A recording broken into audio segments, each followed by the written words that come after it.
ED ആക്രമണ കേസിൽ CPM പ്രവർത്തകരുടെ ജാമ്യ ഹർജി തിങ്കളാഴ്ചത്തേക്ക് മാറ്റി. ഹർജിയിൽ മറുപടി പറയാൻ സർക്കാർ കൂടുതൽ സമയം തേടി. അറസ്റ്റിലായ 4 CPM പ്രവർത്തകരാണ് ജാമ്യത്തിനായി ഹൈക്കോടതിയെ സമീപിച്ചത്. ബിനിൽ ചേരുന്നുണ്ട്. ബിനിൽ മുതിർന്ന അഭിഭാഷകരാണ് 4 പേർക്ക് വേണ്ടി ഈ ഹൈക്കോടതിയിലേക്ക് ജാമ്യവുമായി വരുന്നത്.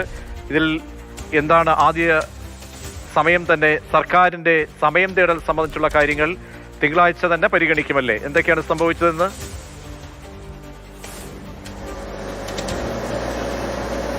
പ്രതീക്ഷ, തിരുവനന്തപുരത്ത് ED ഉദ്യോഗസ്ഥരെ ആക്രമിച്ച കേസിൽ അറസ്റ്റിലായിട്ടുള്ള CPM പ്രവർത്തകരിൽ 4 പേരാണ് ഹൈക്കോടതിയിൽ ഇന്ന് ജാമ്യ ഹർജിയുമായി എത്തിയത്.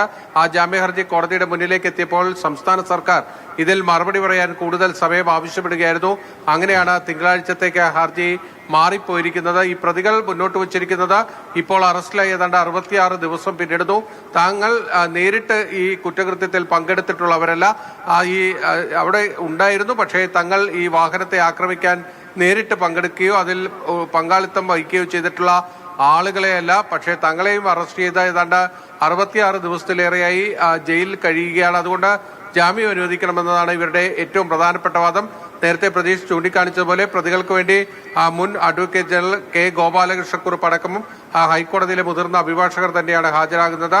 തിങ്കളാഴ്ചയായിരിക്കും വിശദമായ വാദം. എൻഫോഴ്സ്മെന്റ് ഡയറക്ടറേറ്റിനെയും കേസിൽ കക്ഷി ചേർത്തിട്ടുണ്ട്. അതുകൊണ്ട് തന്നെ അവരുടെ കൂടി ഭാഗം കേട്ട ശേഷമായിരിക്കും ഹൈക്കോടതി ഈ പ്രതികളുടെ ജാമ്യ ഹർജികളിൽ തീരുമാനമെടുക്കുക.